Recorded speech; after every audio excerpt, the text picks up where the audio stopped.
Hello everyone, my name is Tree60NoScope, and with me here I have the Pirate King. How you doing, Pirate? I'm doing great, Tree. I'm doing brilliantly. How are Alright, you? I'm doing okay. So, with the introduction of 5v5 to Vainglory, the Pirate King and I decided that, you know what, let's start a podcast, let's bring out something new to the table, and throw out some information, and just general news. Preferably, I think we're going to be going towards a couple of esports scenes. But right now we're just going to focus on the balance changes, initial impressions on 5v5, and just how Vainglory as a whole has shaped up to be. Uh, Yeah, definitely. And so we're going to be this first episode, obviously looking exactly at the specifics of update, 2.12 with the introduction of 5v5. Everyone's been going crazy for it. It's been absolutely amazing playing it and watching people play it. It's been fantastic.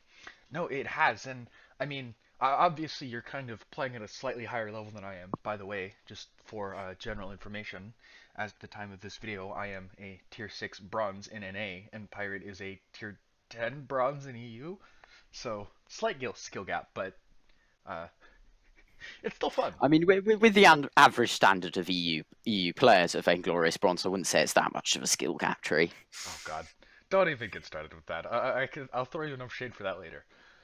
Uh, so one of the things that really at least popped out to me, and I think I've already discussed this with you, but it's that with the hero balance changes, we see a general hero balance change. So I think a lot of people predicted that we would see like 3v3 patches and 5v5 patches because certain people may be viable in one mode but not in the other, and that's not the case. So everyone seems to have gotten a basic attack range increase of like zero point 0.1 if they're a range carry, and then they get a movement speed buff of zero point 0.1 if they're a melee or hero, which is kind of And funny. range carries were getting zero point 0.1 buffs as well, because you can see Adagio went from 3.2 base movement speed up to 3.3. One talking of those range changes though, one of them I noticed was surprisingly large was the one for Vox. I mean, that was actually a proper range increase, because you say everyone's getting one of zero point 0.1. Vox went from 5.0 to 5.6, which was just I suppose a general part of his kit being remodeled, which obviously it was this patch quite dramatically, we could say, as it coming in 5v5, it put a bit of a dampener on Weapon Vox. It's still viable, it can still work quite well, but it's just nowhere near as strong as CP, which has just come back with a resurgence. Well, yeah, I mean, obviously we're both very old school players, and the old CP Vox will have a special place in my heart. Press the ultimate, press A, the entire team dies, and it was always fun. And Um, you had that OP barrier as well. oh Don't yes, forget the oh amazing God. barrier. So were you around when Vox had like the super range on his dash? Yes, yeah. I love the fact that they brought that back for the talent, Yeah. like sort of acknowledging how broken it really was, that they brought it back as a talent, like things which are designed to make the hero better Yeah, no, that and was just slightly unbalanced. that was absolutely insane. And I mean, I just remember I used to I'd go aftershock clockwork and just spam A. It wasn't the best build, but it was always great. So anyway, getting into the actual 5v5 changes that we have. Obviously, we have a bunch of skins, Heartless Alpha, and I believe it is Kaiudo Kestrel. Uh, Um, I don't speak Japanese, so I'll go with that. My pronunciation would be even well Kyoto, something like that probably. Kyodo. I'm Um, sorry for all of the hundreds of people I've just offended. yeah, just all of them. Uh, so anyway, uh, you look at actual balance changes. You see like the Crystal Miner, the Elder Trant, the Healing Trant, small lane minions, small jungle monsters, and big jungle monsters have all had their bounties decreased pretty massively.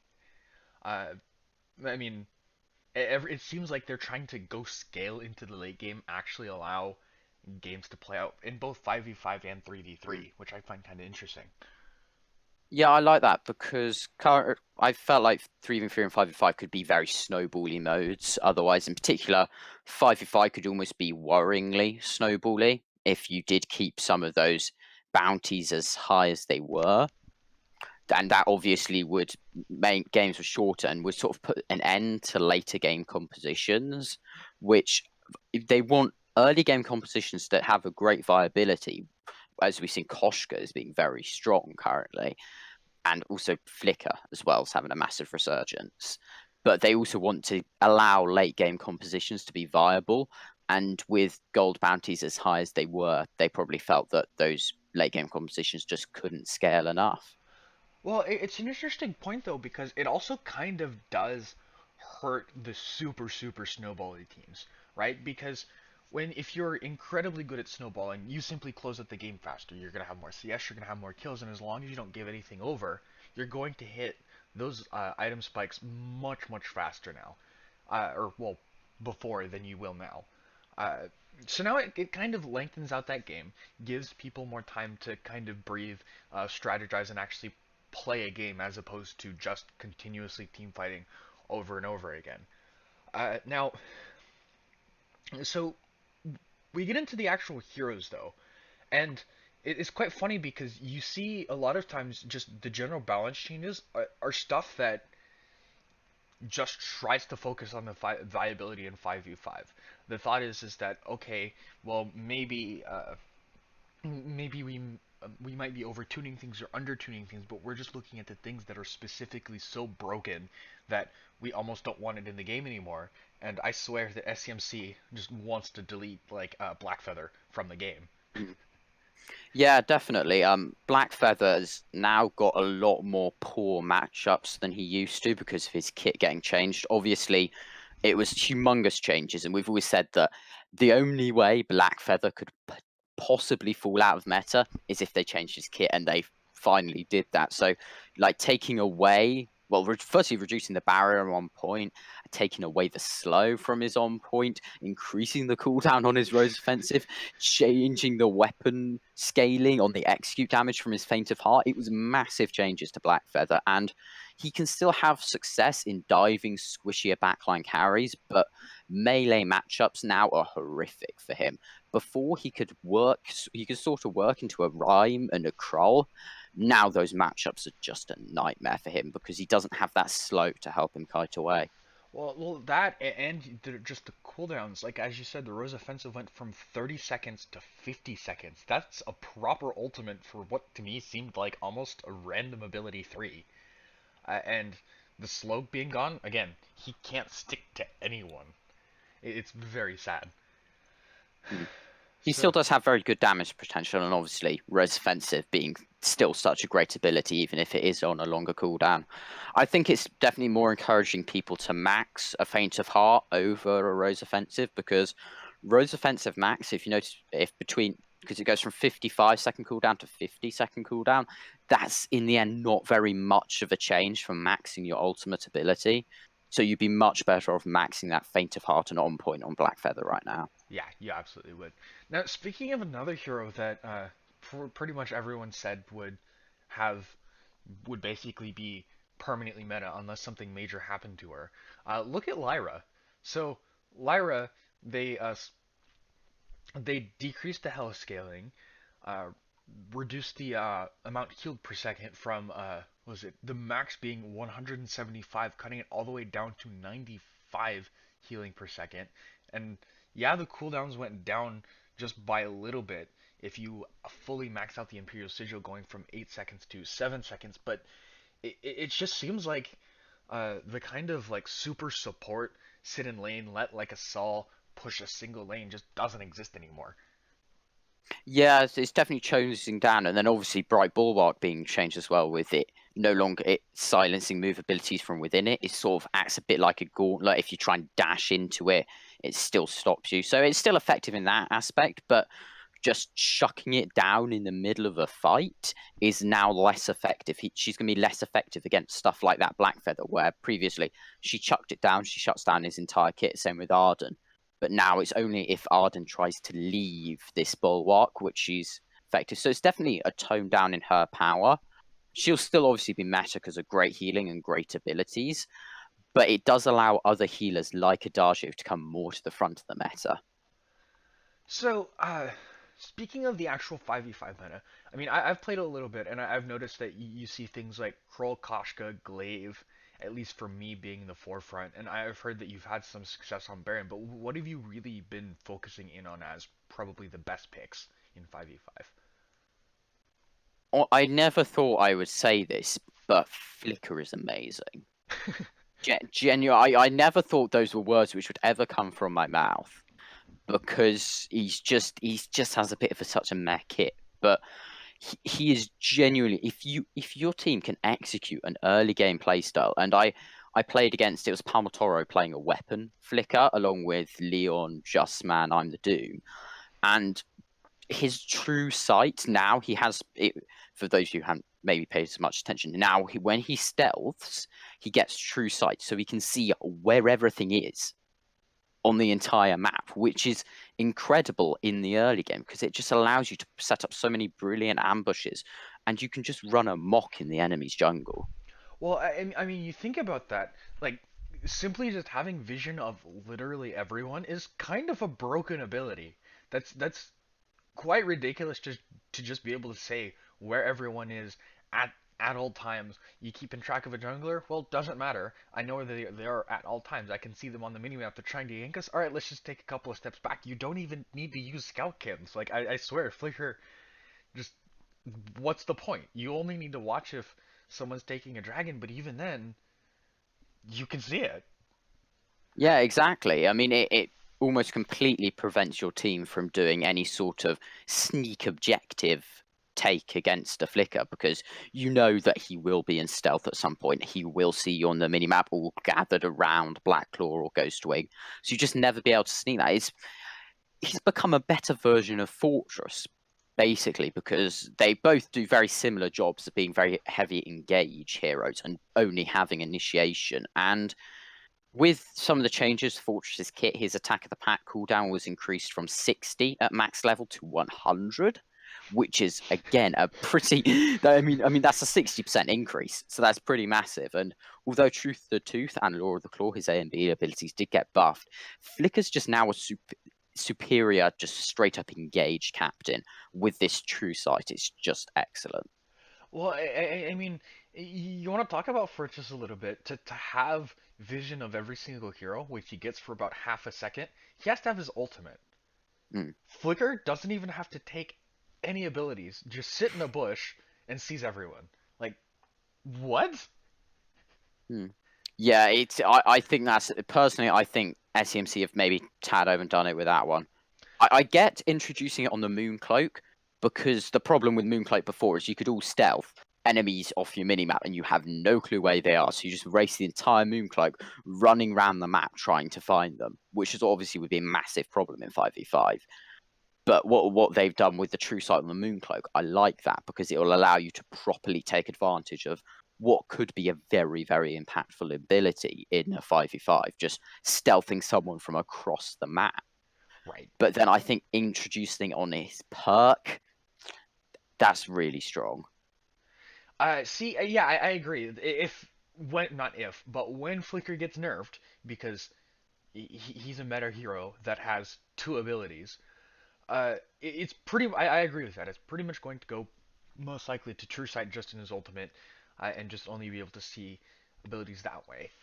Now, the Scout Cam system though is kind of interesting because especially when you want to set up gank plays, it's almost really important to kind of be the second person to put down your Scout Trap because if you put down one, someone just places theirs on top of yours and kills it basically for free.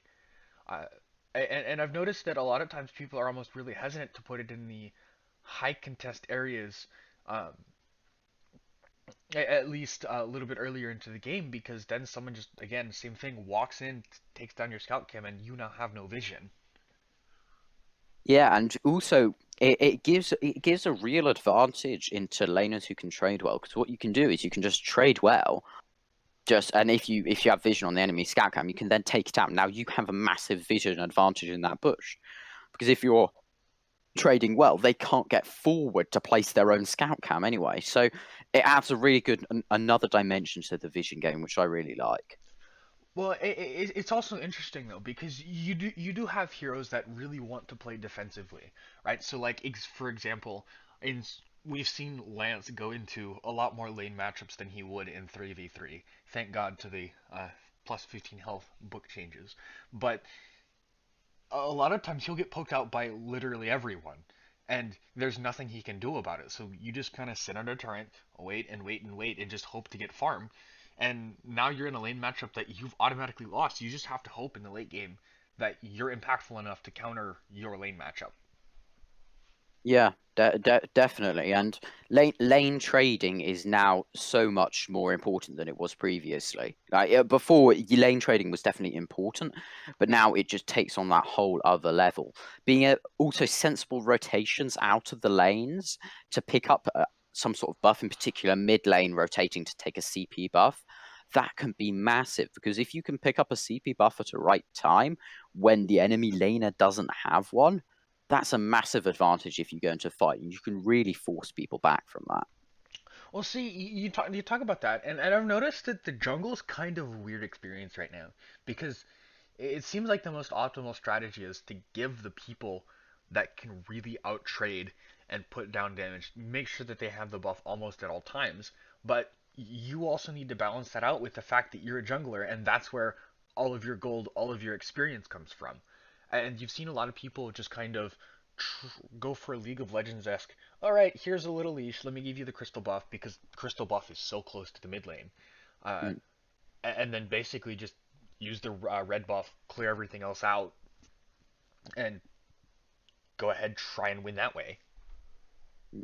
Rotation, in terms of starting rotations, I think, in my opinion, the most effective rotations for me I've found so far is your jungler and your bot laner start on the weapon treant, and your mid laner and your roamer start on the CP treant, and then your top laner starts at the sort of double camps up by top lane.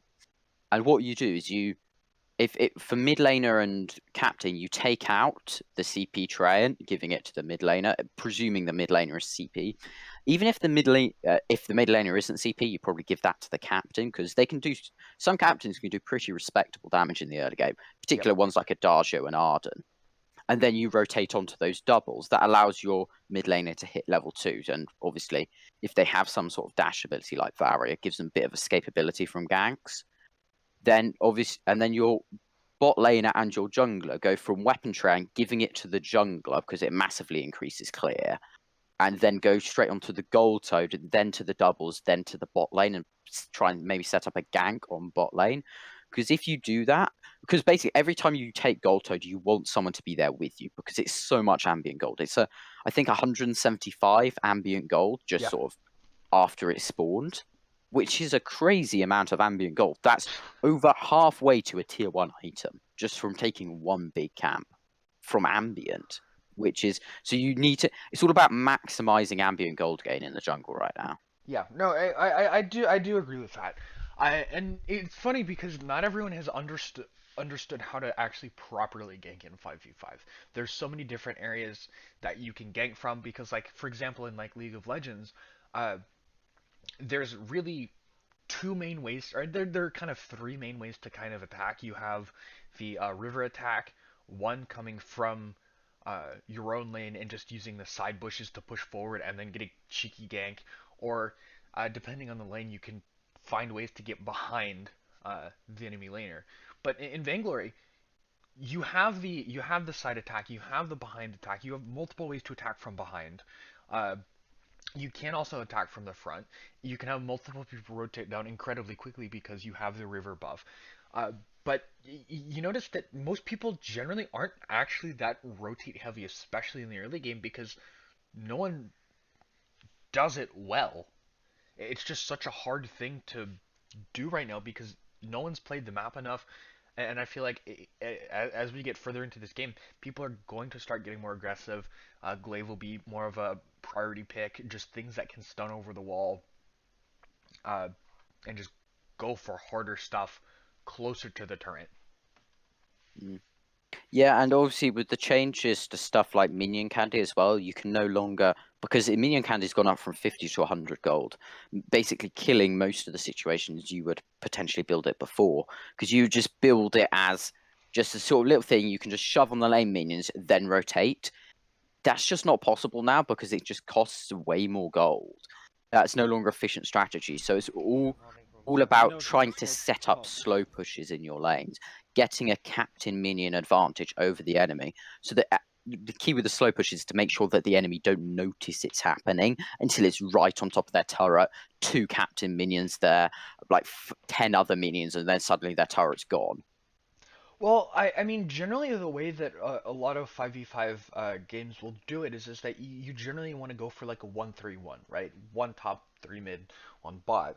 And if you can get someone in a lane, preferably with teleport boots, that is just so hard to deal with in a 1v1 pushing a lane, you either get a turret for free, someone has to someone has to engage you 1v1, which you most likely win, or they engage you 2v1, in which case you have an advantage in the mid lane. 4v3, just take that fight, and it's just so effective to do. Um, and then just the general split pushing, I haven't seen really push much, simply because, again, we are still in the golden ticket phase of things. We haven't seen many people other than pro teams really play. But that's something that I'd be looking towards uh, a lot of high level players trying to implement. Yeah, and sort of veering away, like in terms of great split pushing heroes, though, you've obviously got your things something like a Krull. You're not, unless you're playing Petal, you're not going to beat that in a 1v1. And even Petal, it's very tough to beat Krull in a 1v1.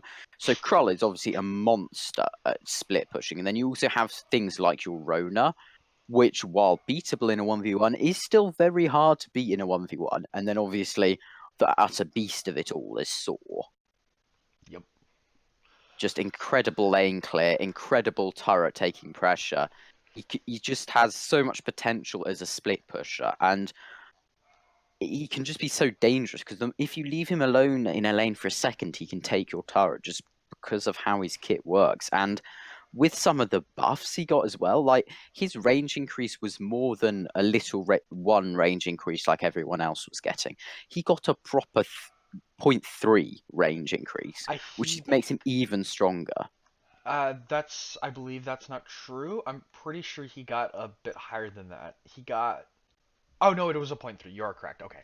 For some reason I thought it was like 6.2 and then went to like point 0.8. That would have been insanely That would have broken. been insane. Yeah, But that would have been an insane increase. but just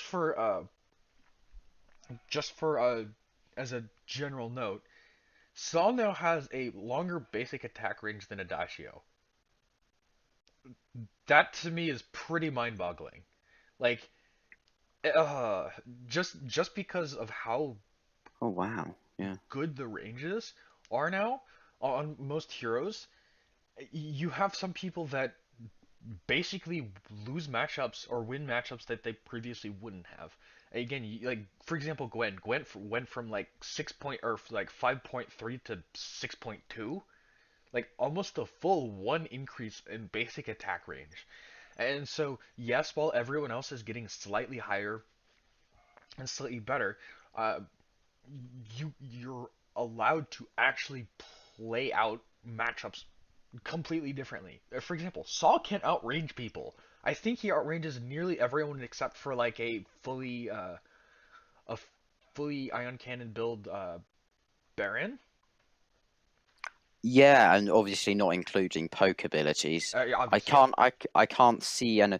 Oh, Lyra as well when she has if she maxes her ultimate Oh yes, the passage, right? Arcane Yeah, Passage. Yeah. arcane passage. Yeah, because it gives her 1.5 range increase, and with her current range of, I'm not sure the precise number. I think it's around 5.6 ish, but I'm not 100% on that. Increasing that by 1.5 would bring it above Saw. I think it's either 5.6 or 5.7 because I feel like I remember it bringing her Yeah, up to around 7.2. she's at 5.6 right now. Boom. Yeah, so that is the, that to me though is insane. So now Saul can not only can he push easier, uh, you can't really outpoke him with basic attacks. You have to use abilities. He has teleport boots now, so even if he is kind of immobile, he can move into the fight out of absolutely nowhere. Oh, that is just devastating. That is really, really devastating. Um, Now, I do want to touch up a little bit on those like CP heroes, right? So, for example, Varya and Celeste. So Celeste actually now has an insane 9.5 range on her heliogenesis. So now is she not only even more of a backline carry, but she can basically be miles away over the wall, play from basically behind the fog of war, and that's probably the preferred way to play most crystal carries now, just because of how much Yeah, poke they have. yeah, definitely as something sitting on the back line. Although talking about CP heroes, Jewel did get a reasonable sized like buff to some of the things. Rock Elite cooldown slightly increased, but only by 2 seconds. And once you're building cooldown items on her, which I suspect you probably would, that's not going to matter too much. Weapon got a slight buff on Thunderstrike, but then Big Red Button, the damage per second was decreased by 300, but that doesn't really matter when your CP ratio on it, I believe, is around 300%. Yep. So just a sort of mere 300 decrease doesn't really matter too much. And the cooldown got decreased by 10 seconds, which means she can now, there's even the potential she could get 2 big red buttons off in a fight.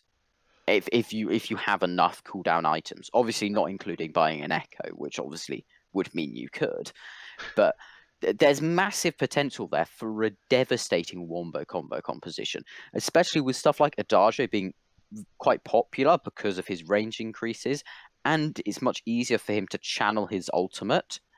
Plus, you have less crucibles generally to block Adagio's ultimate, and teamfights are a lot more crowded, so it's harder to see where and when it's going off.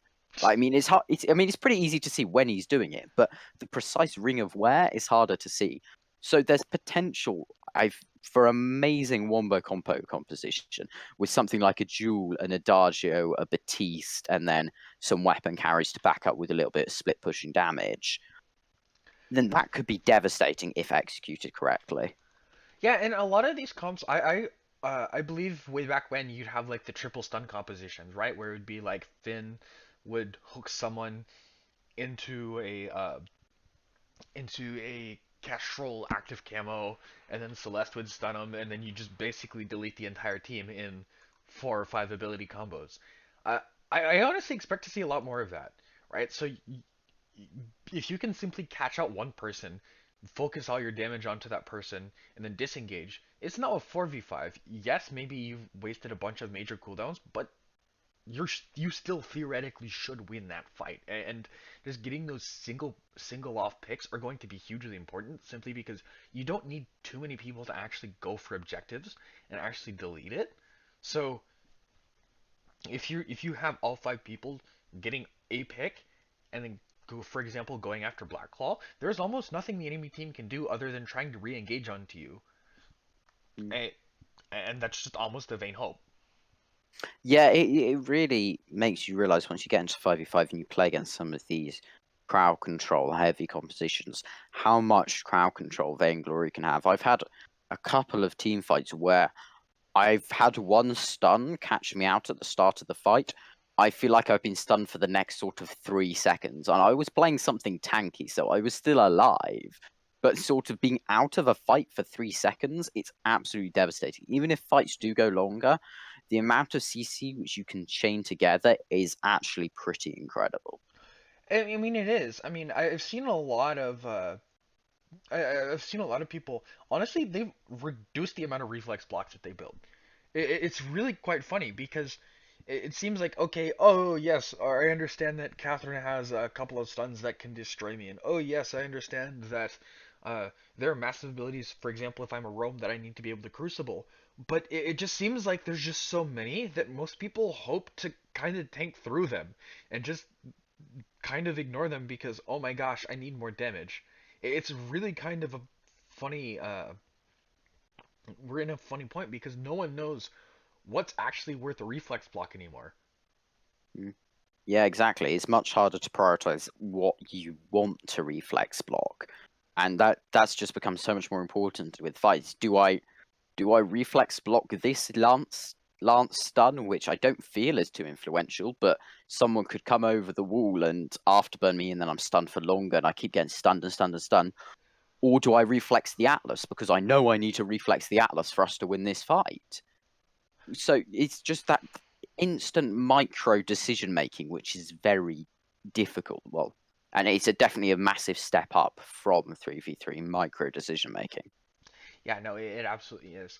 Now, I've noticed though that people tend to not fight in the jungle like at all. Like that is a very kind of taboo place to actually start fights. Maybe people will chase, but it seems like most of the action right now is just happening in the lanes, specifically the mid lane, because Black Call's pretty powerful. Uh, but it seems like no one really wants to take those kind of over the wall gank you kind of fights. Yeah, and it's a weird one. I found that myself. I generally end up fighting in and around a lane, or in the river as well, which is sort of a pseudo lane, Yeah. just a massive strip of clear space. I guess people like starting off fights up there because they can see lots of things. Because obviously, going for one of these engages is also risky on your part because you may think, oh, we're in a 5-on-3 here, and then suddenly Baron jump jets over the wall, lands splash damage onto 5 of you, and your entire team is dead. So that's, I think, why these engages have been more taboo, like as you say, taboo jungle engages, and also the fact that Lance has been incredibly prevalent in what I've been seeing so far. There's been a lot of Lance, and people are not necessarily playing it to a high level, but even then, he's still a very strong pick. Yeah, no. I it, it's just I don't know. Just with how often we're going to be seeing like major changes in the next couple of patches, I don't think that really we can say that anyone's definitely going to be good because I mean look at how far that SEMC is willing to nerf people or just generally change just to focus on one 5v5 update. Uh, Yeah, and it's they're very dramatic changes. In terms of item changes, there's really nothing much. But I mean, we've gone back to the old Vox switcheroo of which color's popular at this particular time. Now it's CP, and you've gone stuff like the Varia tone down. I think that's actually one of the best tone downs SCMC have done for a while. It's not an under nerf, it's not an over nerf. I think they've got it just right. She's now exactly as I feel they intended her to be. She is a late game scaling super mage. If you get to the late game with her, and I mean sort of 3-4 item late game here, she can be devastating. But she is now much easier to shut down because her damage is a lot lower in the early game.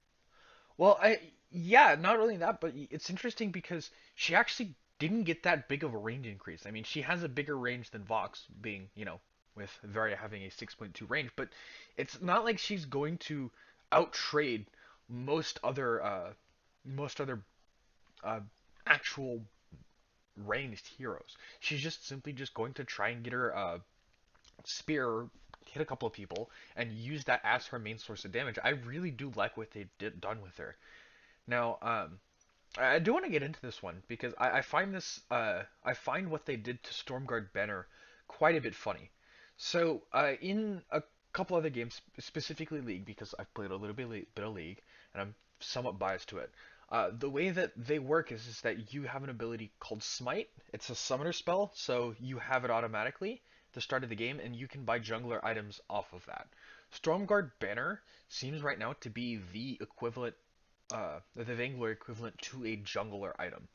Just simply use it on crystal heroes to let them clear a little bit faster and actually,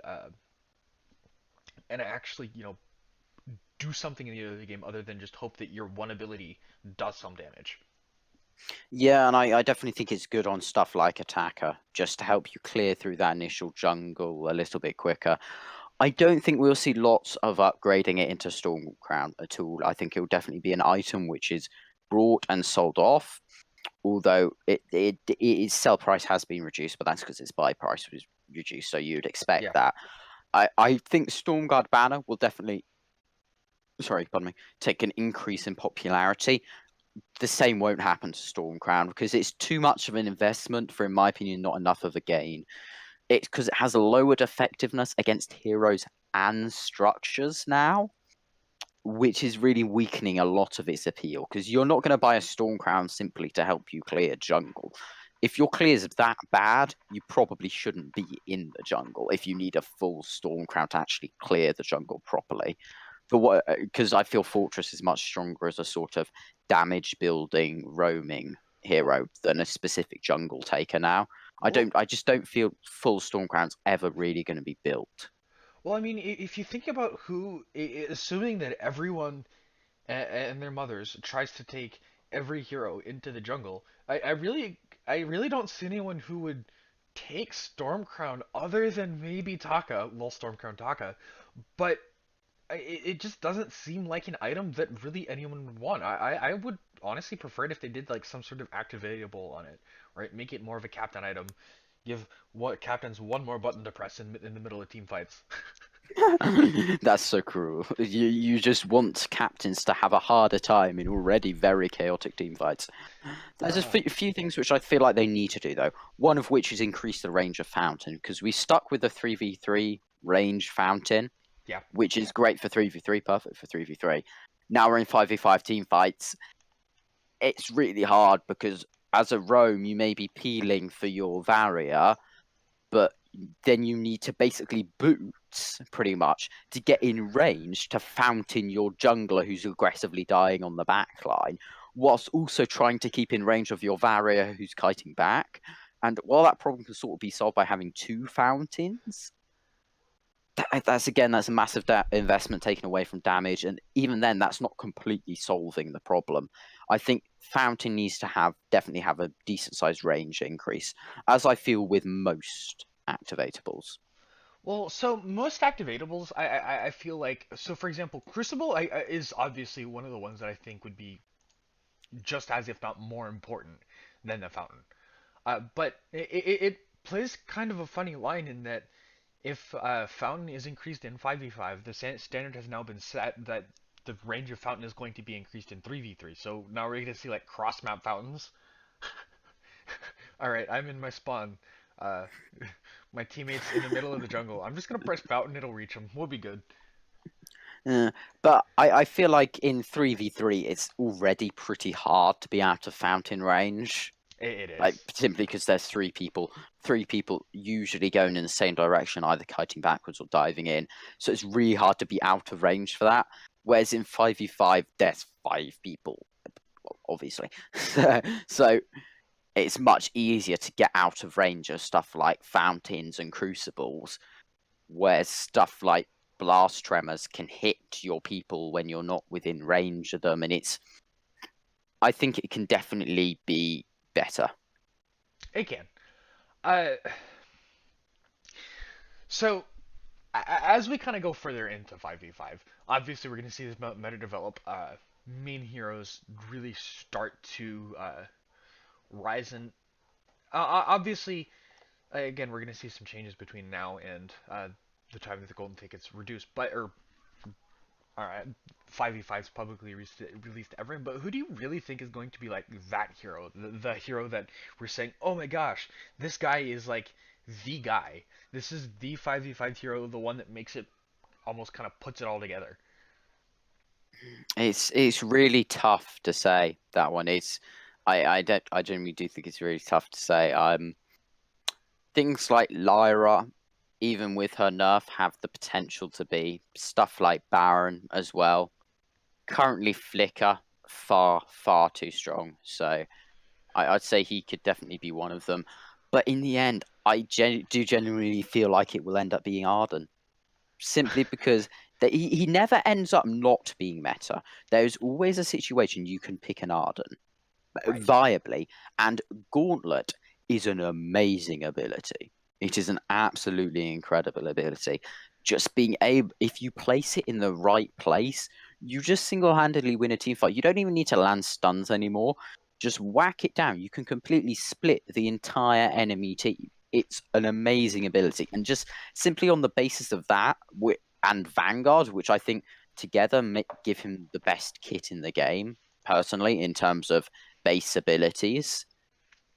I think he will end up being the defining 5v5 hero. He is the one who will be seen on the highlight reels all the time. Well, so like I think we can pretty much all agree that the 3v3 hero was Vox. Like that's pretty much. I think that's Yeah. pretty much uncontested. Uh, as we go into 5v5, I kind of agree with that, right? Because you think about Arden. Obviously, the diagram Arden is dead. Rest in pieces.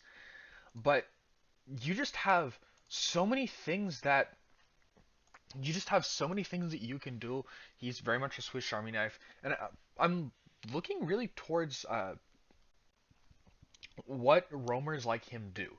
Because yes, they have a lot of utility, but are they going to be played as main supports, or maybe we might actually see a lane Arden being somewhat viable? I don't know. Well, in CP Arden in particular, Physics has commented on Twitter. There's been examples of her doing some crazy stuff with a CP Arden, just massively coming in with these crazy damages with just sort of an aftershock clockwork broken myth build. With so he's already becoming an incredibly flexible pick, and so you could end up being a CP weapon or utility hero in lane, jungle, or captain. I definitely think if there is going to be one defining 5v5 hero, it's going to be Arden. All right, so I do think we do have to start wrapping things up. I think honestly, the 50 minutes to an hour time slot seems to work out relatively well. But uh, we should be, at least again in the future, I did say that we are going to be looking at generally esports side. So, do you have anything on that? Maybe you want to cover like EZL, uh, see whatever the VG8 for both NA, EU, maybe even SEA is doing, things like that. Yeah, that sounds brilliant. When these leagues come back up and running with the full release of 5v5 in, I believe it's March. Yeah. I believe that's the time where SCMC are aiming for. It will be amazing to see what competitive teams start bringing to these environments, because obviously we've seen pros play it, but it's only been on streams and stuff. I really want to see what pros properly bring to this. Yeah, no, that'll be quite interesting. Now, with that being said, we are both casters, and I am going to just kill my voice. I'm calling that now. Like, you're fine, but I am going to die. It depends on, yeah, you are going to die, but then I have a lot more to do now, so I'm pretty happy in terms of stuff because I have way more to talk about. See, my I now whole have another 2 heroes, well, another 4 actually. yeah, you have another four heroes to talk about. It's just so exciting. Uh, no, my only saving grace is we might even just see things like, oh yeah, off screen someone died. Yeah, no, it happened, but this fight's more important because there are four people in this fight and two people over there. Oh God, the cross map skirmishes are going to be so good for pro teams. Yeah, just having a 3v2 going on in one lane and a 3v2 going on in the other lane. That is the almost nightmare situation because each fight then is equally important. So it's just like, oh my gosh, one thing's happening in this fight. No, they've used Gauntlet in this fight. Oh no, actually, Divine Intervention's come out in this fight. Imperial Sigil thrown down in the other fight. Be absolutely bonkers, and I'm massively looking forward to it. Yeah, everyone's exploding all of the time, everywhere, and the only thing that doesn't die is the Vein Crystal on 1 health. So it has been fun, Pirate. So I think I'm going to wrap this one up. Any closing words? Just that I'm massively excited for playing 5v5 a lot more. I think everyone should be going out playing 5v5 as much as possible. It's absolutely amazing. Vainglory is by far the best mobile MOBA out there, and I think it's excellent. What? You don't like AOV? They have Batman, man. They have freaking Batman now. Anyway, thank you all very much for listening in. This is the Warhorn podcast. I'm 360 No Scope. And I'm the Pirate King. Thank you very much.